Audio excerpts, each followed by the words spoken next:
Этот майдан хорошо знаком Ильфату. 8 раз он становился главным батыром Нурлатского Сабантуя. Завтра борца ждет очередное испытание. Перед выходом на ковер, как говорится, ты все равно своего соперника изучаешь со всех сторон, как он борется, в какой он форме. Все равно борец с другими борцами не похожи, и приемы не похожи, и борьба своеобразная. У каждого борца свой прием. Ильфат Гимадеев занимается борьбой с 15 лет, а в 18-летнем возрасте в городе Казань стал абсолютным батыром и выиграл автомобиль. Когда вот ты уже в конце на пьедестал встаешь абсолютным батыром или чемпионом в соревнованиях, это уже непередаваемое ощущение.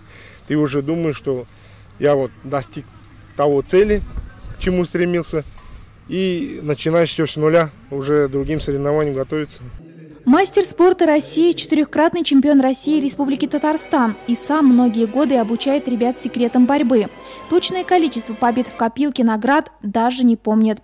Имя Ильфата вписано в историю праздников Сабантуй, прошедших в Тюмени, Ульяновске, Самаре, Волгограде, Казахстане.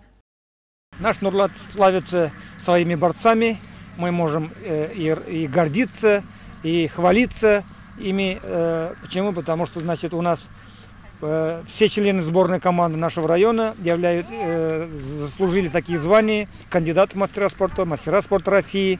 Я могу назвать их, перечислять. Два брата Гузаировых: Аглиулин Ильшат 60 килограммов, Набиулин Ильсур 70 килограммов, 75 килограммов Гайнулин Рустам Рафикович, Мустафин Алмаз.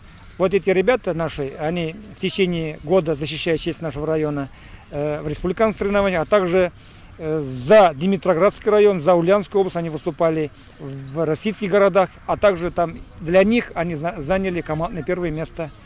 У каждого борца свой стиль, свои приемы, говорит Ильфат. Подготовка усиливается за 10 дней до соревнований. Здесь есть свои хитрости.